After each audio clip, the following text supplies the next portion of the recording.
안녕 친구들. 오랜만인 것 같아요. 그냥 이런저런 생각할 거리도 있고 그러다 보니까 오랜만에 찾아왔어요. 뭔가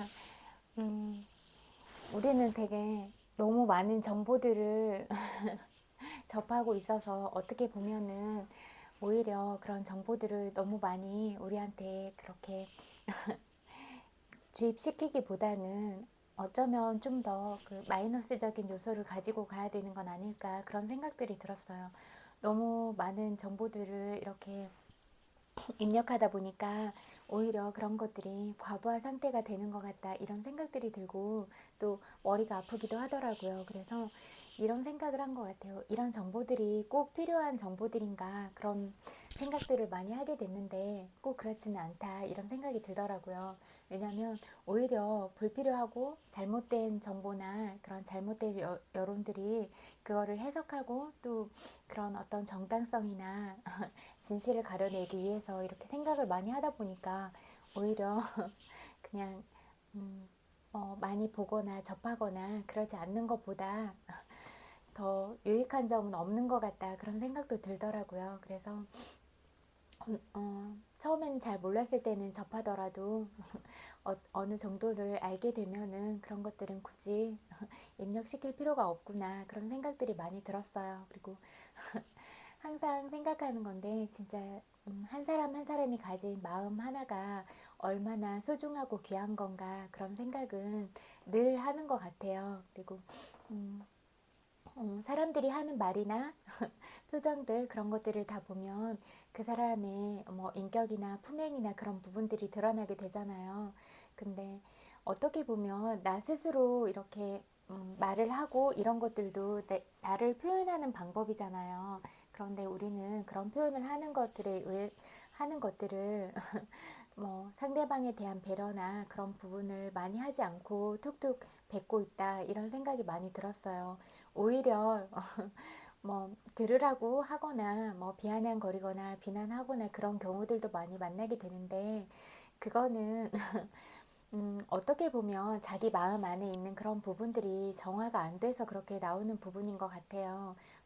늘 이야기했지만 내 마음 안에 따뜻한 사랑을 품고 있으면 사랑스러운 말을 하게 되고 따뜻한 그런 온기를 나누게 되고, 그런 것들은 기본적인 것들이잖아요. 어떻게 보면 제가 늘 이야기했듯이 진짜 우리 한 사람 한 사람이 다 세상에 단 하나밖에 없는 명품들이잖아요. 그러면 자기가 스스로 내가 명품으로서 얼마나 귀한 가치를 가지고 소중한 사람인가, 거기에 집중한다면 다른 사람을 비난하거나 특별히 깎아내릴 이유는 하나도 없다, 그런 생각이 들거든요. 왜냐하면 내가 소중하듯이 다른 사람도 똑같이 소중하잖아요. 그리고 소중하고 귀한데 어떻게 함부로 할 수 있는가. 그리고 내 마음과 다른 사람의 마음이 다르지 않는데 음, 다른 사람한테 그렇게 함부로 말하고 그럴 수 있는가, 이 문제에 대해서도 많이 생각을 해보게 됐어요. 그리고 내가 가진 생각이나 마음, 이런 것들은 다 나한테서 나오는 것들이잖아요. 그러니까 내가 어떤 생각을 가졌는가, 어떤 마음을 품었는가, 그게 곧 말로 표현되는 게 자기 자신이라고 생각하면 될 것 같아요. 부처님 눈에는 부처님이 보인다고 하잖아요. 그 사람 마음 안에 부처님이 있으면 부처님다운 말을 할 거고, 또 내가 돼지처럼 이렇게 그런 마음을 품었다거나 하면 다른 사람들도 다 돼지 같고 다 그렇게 보일 거 아니에요. 그래서 우리는 마음 먹은 대로 보이는 대로 그렇게 표현을 하게 돼 있다. 이 부분에 대해서 생각을 늘 해보면 좋을 것 같아요. 그리고 상대한테 투척하는 것 같잖아요. 그거 자기한테 가장 안 좋은 거예요. 왜냐하면 가장 먼저 누가 생각해요? 생각하는 거 다른 사람 해주는 거 아니잖아요. 자기 스스로가 머리에서 하는 건데, 그럼 이미 자기 자신의 뇌를 오염시키고 있다, 그렇게 보면 되거든요. 그러면 그렇게 오염시킨 뇌로 무슨 뭐 바른 생각이나 정당한 생각들을 할 수 있겠어요. 그러면 자기가 할 수 있는 그런 영역이 줄어드는 거예요. 제가 봤을 때는 한 사람 한 사람 다 예쁘지 않은 사람이 없거든요. 그리고 그런 재능이나 그런 특별함들이 충분히 많이 있는 것 같은데 오히려 우리가 우리 스스로에 대해서 그렇게 사랑스러움과 그런 고귀함들을 인지하지 못하면 스스로 그런 정신 상태나 마음 상태들을 깎아내리고 갉아먹는다 이렇게 생각할 수가 있거든요. 그러니까 누구한테도 도움이 하나도 안 되는 거예요. 그리고 그 마음 먹은 것들, 언어들 그런 것들은 다 자기한테서 나오는 거기 때문에 자기가 업을 짓는 거라고 볼 수가 있어요. 그래서 내가 좋은 마음을 먹고 아름다운 마음을 가지고 상대한테도 예쁘고 사랑스러운 말을 해줄 수 있다면 내가 상대한테 선업을 짓는 거예요. 그러면 그게 또 자기 자신의 공덕이 되는 거예요. 그러면 결국은 그렇게 내가 받으려고 하지 않더라도 내 공덕들이 계속 쌓이는 그런 이치가 되는 거잖아요. 그리고 생각해 보세요. 내가 저 사람한테 독을 품고 안 좋은 말을 했어. 물론 첫 번째는 자기 자신한테 가장 해롭거든요. 제가 늘 이야기했지만 내가 내 마음 안에 독을 가지고 있으면서 상대한테 잘못되라 하면 내 이런 신체 기관이나 이런 부분들이 먼저 더 상하고 그럴 텐데 어떻게 그게 상대방한테 가겠어요. 그래서 가장 첫 번째는 자기 자신한테 좋지 않고 또 두 번째는 이렇게 사람들이 다 영성을 가지고 맑은 마음을 가지고 있잖아요. 그럼 상대가 나한테 그렇게 하고 있고 그런 행하는 말이나 행동 또 그런 태도들 그런 기운들을 감지하지 못하겠어요? 그러면 상대도 나한테 그런 좋은 마음을 갖지 않게 되는 거예요. 그러면 결국 자기가 날린 부메랑이 자기를 겨냥하는 그런 결과인데 그거는 누가 봐도 예상되는 결과인데 왜 그렇게 많은 사람들이 할까 이런 부분에 대해서 늘 의문이 생기는 것 같아요. 그래서 저는 이런 마음의 원리나 이런 부분들을 말하고 싶었어요. 늘 왜냐하면 예쁜 마음을 품고 그런 품격을 가졌을 때 자기 자신한테 가장 좋은 거예요. 그런데 대부분 어떤 뭐 환경이나 어떤 주변에 있는 그런 부분들로부터 뭐 피드백을 받거나 그런 면들에 있어서 우리가 그렇게 긍정적이고 따뜻한 사랑의 언어들을 많이 받았다 이렇게 보기보다는 오히려 뭐 부정적인 피드백이나 그런 말들을 많이 듣고 있다 보니까 우리가 잘못된 정보들이 많이 입력이 돼 있다 이런 부분을 많이 느끼게 되거든요. 그래서 그 사람들이 말을 하고 어떤 사람들이 이야기를 하는 것들을 이렇게 가만히 듣고 있으면 짐작이 되는 것 같아요. 그 사람이 현재 처한 입장도 그렇고 또 지금 살아온 환경이나 이런 것도 어림짐작 되는 것 같더라고요. 그래서 그냥 조용히 침묵하면서 이렇게 지나갈 때가 있는데 그냥 뭔가 또 안쓰러운 면을 가지고 있구나, 더 많은 사랑이 필요하구나 이런 부분도 많이 느끼게 되는 것 같아요. 그리고 우리가 정말 다 소중한 사람이잖아요. 그래서 누가 누구한테 함부로 할 권리는 없다 이렇게 생각하거든요. 그리고 내가 상대한테 하는 말, 행동 이런 것들은 곧 내가 받게 될 것들이다 이렇게 생각하면 될 것 같아요. 지금 당장 그 사람한테 받지 않는다고 해도 요즘은 또 밝은 세상이라 바로바로 받는 것 같고 만약에 이번 생에서 받지 않는다고 하더라도 다음 생에서 내가 한 말, 행동 이런 것들은 다 내 업보가 되는 거니까 이런 부분들도 꼭 놓치지 않고 갔으면 좋겠다 이런 생각이 많이 들더라고요. 그래서 정말 제가 볼 때는 그냥 안타깝다는 생각도 많이 드는 것 같아요. 예쁘지 않은 사람이 단 한 사람도 없는데 왜 그렇게 할까? 저렇게만 안 하면 훨씬 더 예쁘고 사랑스러운 것 같은데 왜 저럴까? 이런 것들에 대해서 많이 안타까운 생각이 들기도 하고 슬픈 마음이 들기도 하는 것 같아요. 그냥 제 살 깎아먹기 이런 거랑 똑같은 이치인 것 같아서 저는 그런 생각을 늘 하는 것 같아요. 그리고 우리가 다 같이 이번 한 생이 주어진 거잖아요. 그런데 지금 이런 순간순간들을 어떤 마음을 가지고 살아가는가, 삶에 있어서 어떤 가치가 중요한가, 이런 부분들에 대해서 생각을 해본다면 다시 오지 않을 오늘 또 이런 순간들을 내가 그렇게 뭐 다른 얼룩진 생각들과 그런 말들로 그렇게 색칠을 하면서 살아가야 될까? 이런 생각도 하는 것 같아요.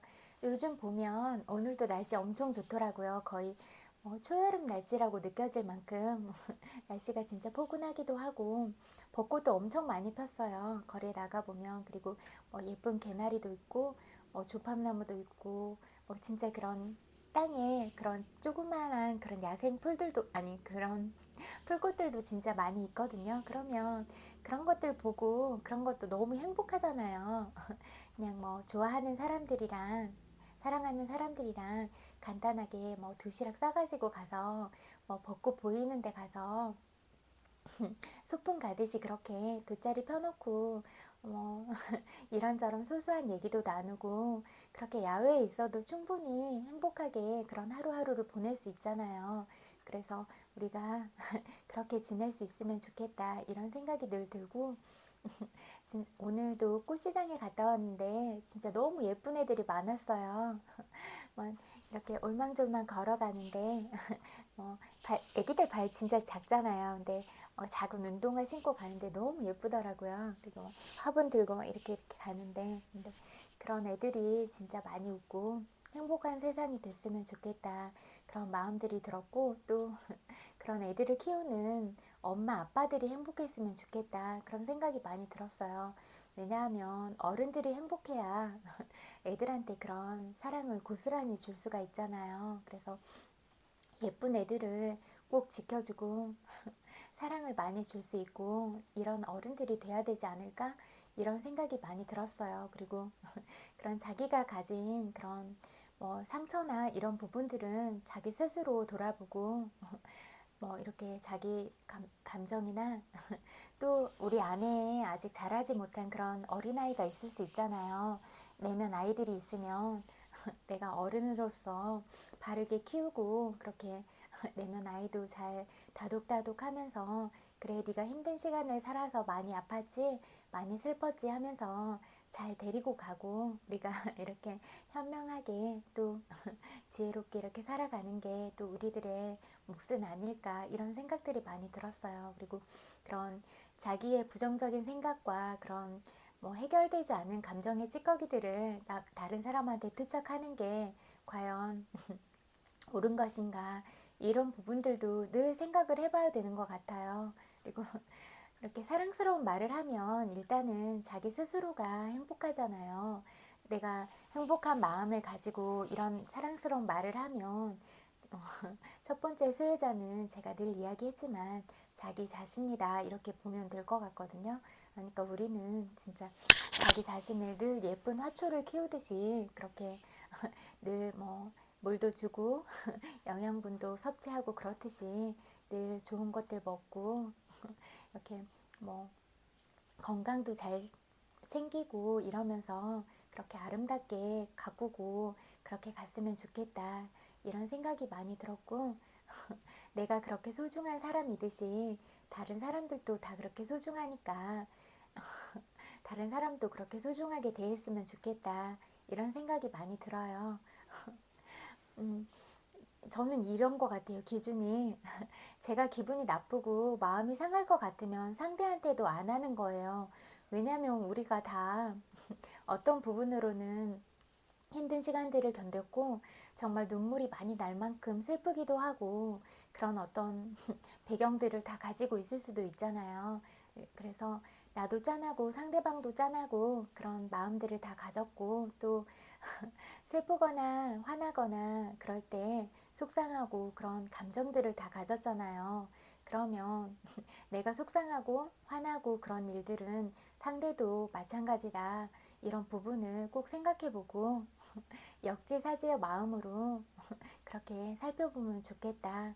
그러면 과연 저렇게 예쁜 사람한테 내가 함부로 할 수 있는가 그런 생각을 해보면 좋을 것 같아요. 이렇게 오고 가는 사람들 속에서 그런 인연들 속에서 그런 생각을 늘 하는 것 같아요. 그리고 오늘도 꽃시장에서 많은 인연들을 스치고 지나갔는데 오늘 만난 인연들도 다 행복하고 그랬으면 좋겠다는 생각이 들었어요. 친구도 책 읽어드릴게요. 오늘도 친구도 너무 많이 보고 싶어서 왔어요. 죽음의 수용소에서 읽어드릴게요.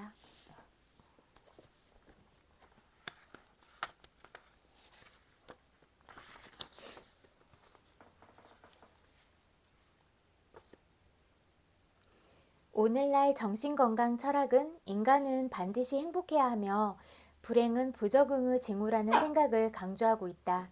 이런 가치 체계가 불행하다는 생각 때문에 점점 더 불행해지면서 피할 수 없는 불행의 짐이 더욱 가중되는 상황을 만들어 온 것이다. 또 다른 논문에서 그녀는 실연을 당하고 있는 사람들은 불행할 뿐만 아니라 이렇게 불행하다는 사실을 부끄럽게 여기고 있다고 하면서 피할 수 없는 시련을 겪고 있는 사람이 자신의 시련에 수치심보다는 자부심을 느끼고 그것을 품위 있는 것으로 여길 수 있는 기회를 조금도 주지 않고 있는 미국 문화의 잘못된 풍토를 바로잡는 데에 로고테라피가 크게 기여할 수 있을 것이라는 희망을 피력한 바 있다. 사람은 자기 일을 할 수 있는 기회나 혹은 자기 인생을 즐길 수 있는 기회를 박탈당하는 상황에 처할 수 있다. 그런데 이런 경우 절대로 무시할 수 없는 것이 바로 시련의 불가피성이다. 이런 시련의 도전을 용감하게 받아들이면 삶은 마지막 순간까지 의미를 갖게 되며 그 의미는 글자 그대로 죽을 때까지 보존된다. 다시 말해 삶의 의미는 절대적인 것이다. 왜냐하면 그것은 피할 수 없는 시련의 잠재적인 의미까지 포함하고 있기 때문이다. 내가 강제 수용소에서 가장 절실하게 느꼈던 것을 얘기해 보겠다. 정확한 통계를 통해서도 입증되었지만 당시 수용소에서 살아남을 확률은 28 중에 1명도 채 안 되었다. 내가 아우슈비츠에 도착했을 때 외투 안에 숨겨진 내 첫 번째 책의 원고를 구할 가능성은 전혀 없어 보였다. 따라서 나는 내 정신적 자식을 잃는 고통을 감내하고 극복해야 했다. 이제 나에게는 아무것도 어느 누구도 남아있지 않은 것처럼 보였다. 육신의 자식은 물론 정신의 자식도. 그런 상황에서 나는 내 삶이 궁극적으로 아무 의미가 없는가 하는 의문에 직면하게 되었다. 그때까지도 나는 그렇게 치열하게 고민해 오던 이 의문에 대한 해답을 내가 이미 갖고 있었으며 그 후 곧 이 의문에 대한 해답이 내게 주어지리라는 사실을 깨닫지 못하고 있었다. 이것을 깨닫게 된 것은 내가 입고 있던 옷을 벗고 그 대신 아우슈비츠 기차역에 도착하자마자 곧 가스실로 보내진 수감자의 누더기 옷을 물려받았을 때였다. 그동안 써놓았던 책의 원고를 빼앗긴 대신 나는 물려받은 그 외투에서 히브리 기도촉에서 찢어낸 종이 한 장을 발견했다. 그것은 유대교의 기도문 중에서도 가장 중요한 세마 이스라엘이었다. 나는 이렇게 기막힌 우연의 일치를 단지 종이에 적지만 말고 그대로 살라고 하는 신의 계시로 해석하지 않을 수 없었다. 그로부터 얼마 후 나는 곧 죽을 것 같다는 생각을 했던 것으로 기억한다. 하지만 이런 가혹한 상황에서 내 관심은 대부분의 동료들과는 달랐다. 그들이 궁금하게 생각하는 것은 우리가 수용소에서 살아남을 수 있을까 하는 것이었다. 왜냐하면 그렇지 않으면 이 모든 시련이 아무 의미가 없는 것이 되기 때문이다. 하지만 당시 내가 갖고 있었던 의문은 이런 것이었다. 과연 이 모든 시련 옆에서 사람들이 죽어나가는 이런 상황이 과연 의미가 있는 것일까? 왜냐하면 만약 그렇지 않다면 궁극적으로 여기 살아남아야 할 의미가 없기 때문에 탈출하느냐 마느냐와 같은 우연에 의해 그 의미가 좌우되는 삶이라면 그것은 전혀 살아갈 가치가 없는 삶이기 때문에. 임상에 따른 문제들. 요즘은 신경질환보다는 개인적인 문제 때문에 정신과 의사를 찾는 환자들이 점점 더 많아지고 있다. 그런 사람들 중에는 옛날 같으면 정신과 의사 대신 목사와 신부, 랍비를 찾아갔어야 하는 사람도 있다. 그런데 지금은 성직자에게 가지 않고 의사를 찾아와서는 이렇게 묻는다. 내 삶의 의미는 무엇입니까? 로고 드라마. 예를 하나 들려고 한다. 어느 날 11살짜리 아들을 잃은 후 자살을 기도했던 한 어머니가 우리 병원으로 왔다. 쿠르트 코코우렉 박사가 그녀를 집단 심리치료 모임에 참석시켰다. 내가 그 방에 들어갔을 때에는 마침 박사의 주도 아래 사이코 드라마가 진행되고 있을 때였다. 그녀는 자기 이야기를 했다. 아들이 죽었을 때 자기는 소아마비로 다리를 못 쓰는 큰아들과 함께 이 세상에 남겨지게 되었다고. 그 불쌍한 소녀는 휠체어를 타고 다녀야 하는 처지에 있는 장애인이었다. 하지만 그 어머니는 자기 운명에 반기를 들었다. 그러나 그녀가 아들과 함께 자살을 하려고 했을 때 그것을 막은 것은 바로 그 아들이었다. 그는 살고 싶었던 것이다. 그에게 삶은 여전히 의미 있는 것이었다. 그런데 왜 어머니는 그렇게 못한 것일까? 어떻게 해야 그녀의 삶이 의미를 갖게 될까? 그녀가 그것을 깨닫도록 우리가 도와줄 방법은 없는 것일까?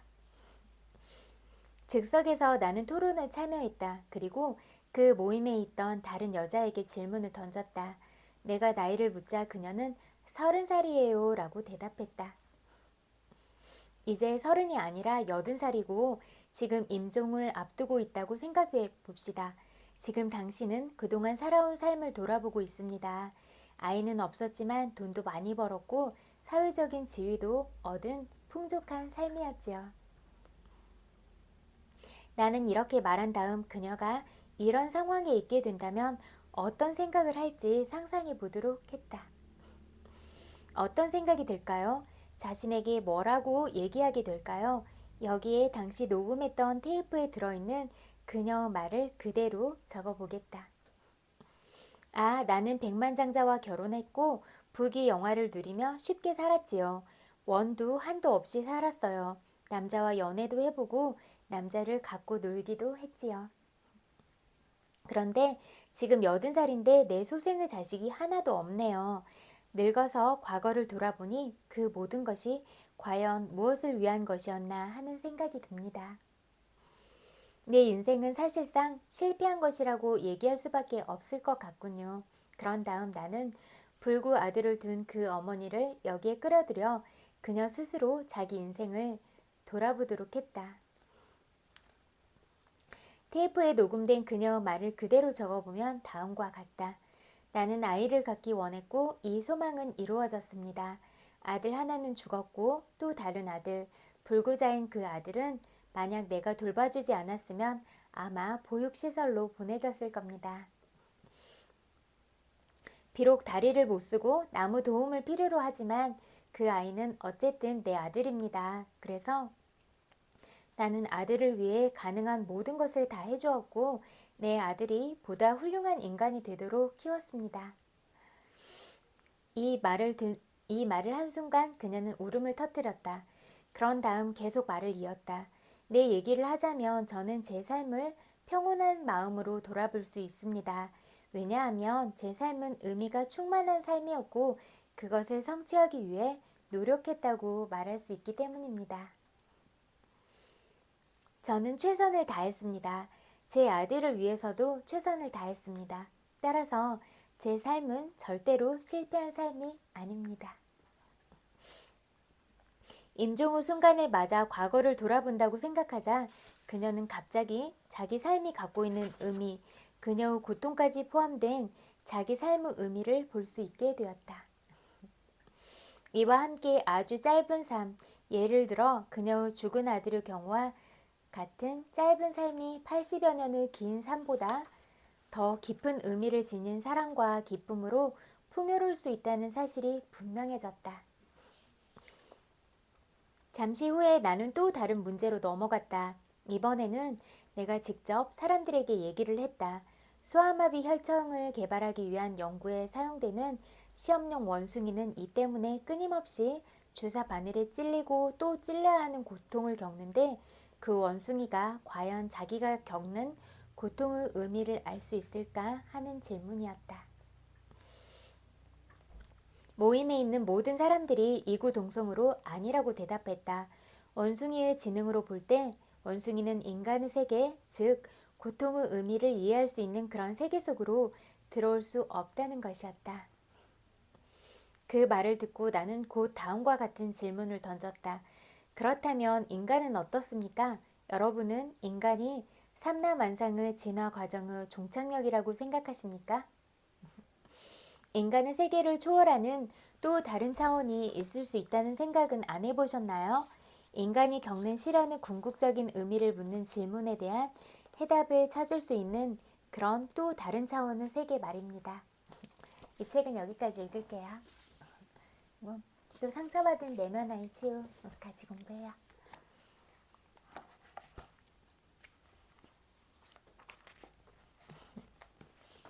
대인관계의 다리.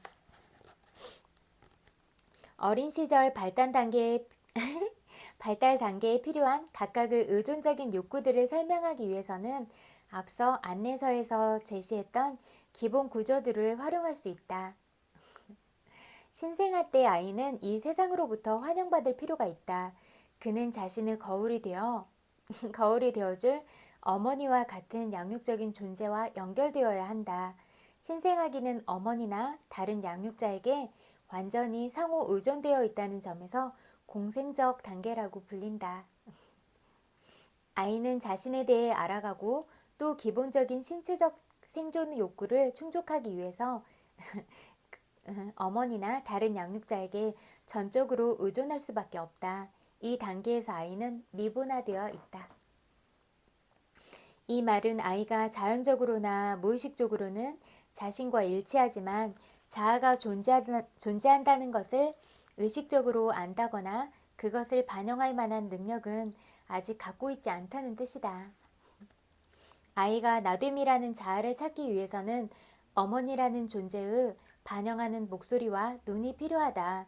아이는 나라는 존재 이전에는 우리였다. 인생은 존재의 진정한 융합에서 비롯되는 것이다. 아이의 운명은 어머니가 되는 그 사람에게 달려있다. 요람을 흔드는 그 손은 사실은 세상을 흔드는 것이다. 어머니가 아이를 위해서 존재해준다면 아이는 그녀와 요대관계를 맺게 된다. 이 요대관계가 바로 앞으로 모든 관계의 기반이 될 대인관계의 다리를 만들게 될 것이다. 만약 이 다리가 상호 존중과 가치 위에 세워졌다면 새로운 관계들이 만들어질 설계도가 형성된 셈이다. 그러나 아이가 부당하게 부끄러움을 느낀다면 다리는 무너질 것이고 아이는 자신이 다른 누군가에게 기댈 수 있는 권리가 없다고 믿게 될 것이다. 결국 이로 인해 아이는 음식, 약물, 성 등의 병리적 관계들에 집착하게 될 것이다. 건강한 자기애, 우리 모두에게는 우리를 진지하게 수용해주는 어머니와 같은 존재가 필요하다. 우리의 모든 부분이 훌륭하다고 확신시켜주고 무슨 일이 일어나도 우리를 위해 있어줄 것이라는 믿음을 주는 그런 존재가 필요하다. 이런 필요들은 앨리스 밀러가 말한 대로 건강한 자기애적 양식들을 의미한다.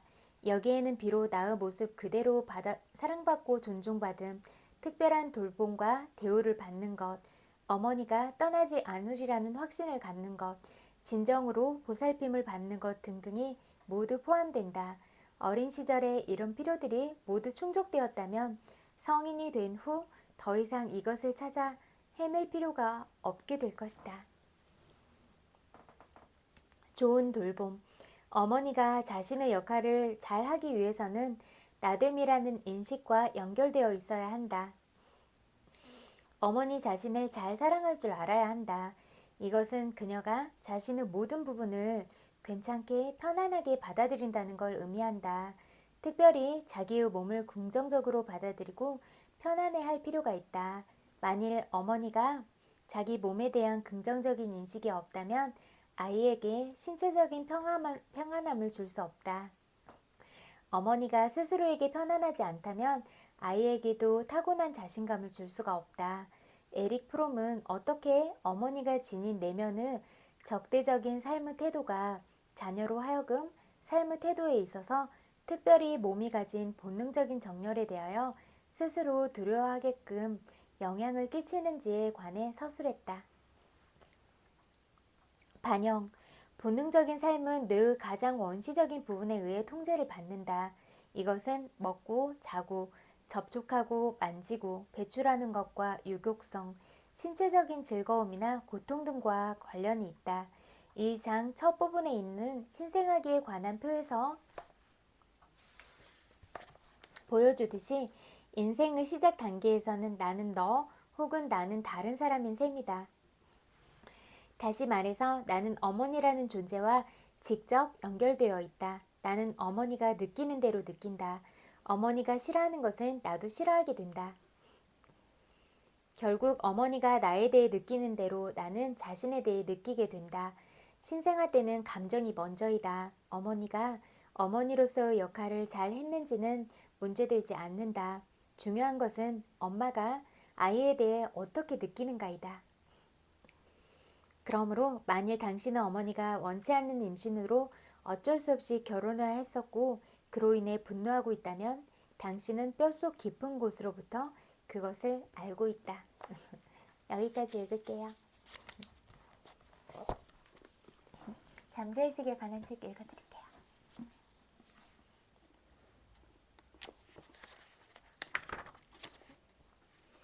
잠재의식의 재능을 찾고 이직에 성공한 실직자 이야기. 얼마 전 티머시와 대화를 나눴다. 티머시는 30년간 계속 같은 비영리 기구에서 일했는데 이번에 새로 부임한 대표가 그를 해고했다. 그는 앞이 막막한 심정을 털어놓았다. 벼랑 끝으로 몰린 기분이에요. 지원하는 모든 회사에서 거절당했습니다. 대놓고 말하지는 않지만 제 나이 때문이라는 걸 알아요. 대부분은 면접에서 불합격한 사유를 말해주지 않지만 몇 군데 회사에서 하는 말을 들어보면 참신한 아이디어를 내고 새로운 접근법을 가진 인재를 찾는다고 하더군요. 그 말에 담긴 진짜 속뜻이 뭔지 알아요. 제가 더는 25살 신입이 아니라는 거죠. 사실이긴 하죠. 하지만 회사는 나이만 보고 판단하지는 않습니다. 수년간 쌓은 지식과 경험, 지혜를 보는 거니까요. 어떤 목표를 추구하는지도 중요할 거고요. 내 제안에 따라 티머시는 새로운 접근법을 써보기로 했다. 잠재의식이 풍요롭고 부유하게 사는 삶의 길을 열어주는 관문이라는 사실을 인지하며 매일 아침과 밤마다 자신의 재능을 찾고 표현할 수 있도록 돕는 학원을 했다. 그러던 중 텔레비전을 보던 티머시의 눈에 모금 광고가 들어왔다. 광고를 제작한 회사가 전달하고자 하는 메시지를 더욱 효과적으로 전달할 좋은 방법이 머릿속에 떠올랐다. 회사 웹사이트를 살펴보니 직원 가운데 한 명이 몇 년 전 세미나에서 만났던 사람이었다. 티머시는 그 사람에게 연락해 직접 만나 자신의 아이디어를 설명했고 그 이야기를 유심히 들은 직원이 말했다. 티머시, 마침 자네가 회사에서 맡을 수 있는 역할이 있다네. 우리에겐 자네처럼 참신한 아이디어를 가진 사람이 필요해. 티머시는 그 자리에서 제안을 수락했다. 새 직장에서는 전 직장보다 더 높은 직급에 연봉도 더 많이 받았다. 바깥이 아니라 안에 집중할 때 인생의 불을 찾을 수 있다는 사실을 기억해야 한다. 또한 원하는 결과를 얻으려면 잠재의식이라는 올바른 도구를 사용할 수 있는 효과적인 학원이 필요하다. 돈이 흐르기 시작한 삶. 몇 년 전에 사상가 랠프 월도 에머슨의 글을 인용해 정신과 마음의 법칙에 관해 강연을 한 적이 있다. 캐럴은 그날 아침 실업급여를 신청한 뒤 강연을 들으러 왔다. 그녀는 어린 두 아이의 엄마로 최근 남편이 집을 나가 자취를 감춰버렸다. 에머슨의 글을 인용하며 마음의 법칙을 설명하는 동안 캐럴이 깊은 관심을 보이며 강연에 집중하는 모습이 눈에 들어왔다. 캐럴에게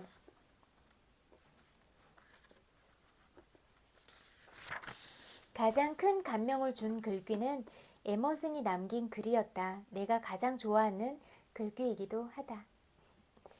개인의 마음은 무궁무진한 힘을 발휘해 필요한 것을 마음에서 얻을 수 있습니다. 강연이 끝나자 캐럴이 나를 찾아왔고 우리는 대화를 나눴다. 대학 시절 에머슨의 글을 읽었지만 당시에는 아무런 감흥도 느끼지 못했다고 한다. 당시 대학 교수는 에머슨을 19세기 미국을 대표하는 문학가로 소개했을 뿐 오늘날까지 전해 내려오는 위대한 교훈을 남긴 사상가라는 사실은 알려주지 않았기 때문이다. 강연을 들은 후로 에머슨의 글은 캐럴에게 완전히 새롭게 다가왔다.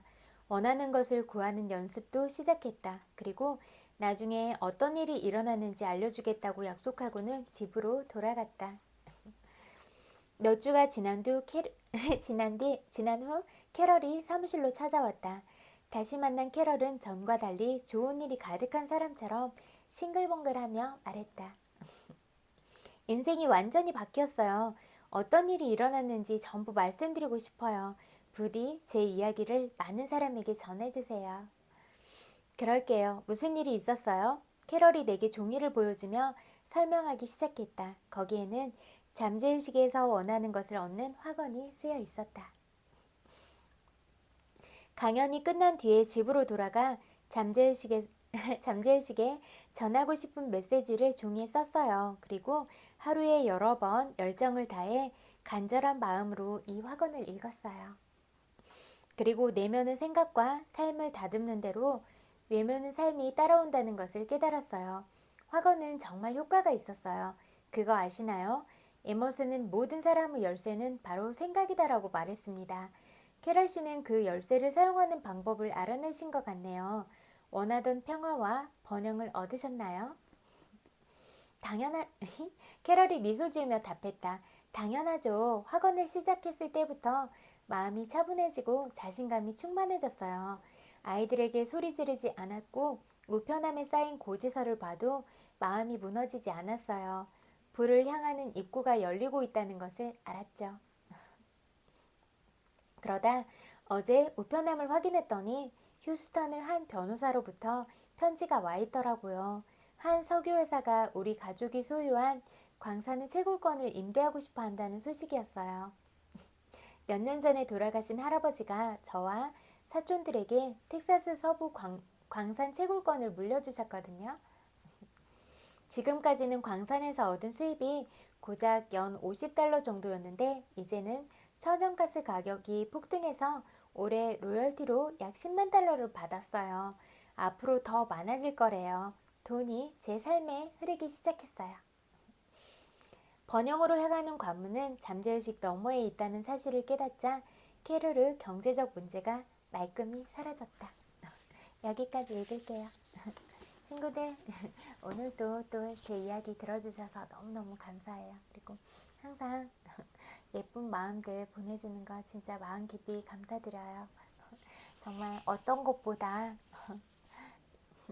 뭐 예쁜 마음들, 그런 소중함들보다 더 귀한 건 없다고 늘 생각하거든요. 그러니까 그런 마음을 받을 때마다 진짜 마음 깊이 그런 뭉클한 감정들이 항상 생기는 것 같아요. 그래서 정말 그런 마음들을 받을 수 있어서 진짜 행운아라고 생각하고 또 저도 그거에 보답하는 마음으로 제가 가진 가장 솔직한 마음과 그런 사랑스러운 마음들, 따뜻한 마음들을 친구들한테 온전히 주고 싶다. 그런 마음이 항상 있는 것 같아요. 그리고 제가 많이 부족하고 그래서 이런저런 상황에 부딪히기도 하고 또 가다듬어지지 않는 제 모습이 보이기도 하고 그렇지만 그래도 친구들이 보여준 그런 모습들 또 그런 지혜로움 속에서 저도 더 많이 배워가고 겸손한 마음을 더 갖도록 노력하고 그러려고 할게요. 그리고 항상 배우는 자세로 그렇게 살아가도록 노력할게요. 그리고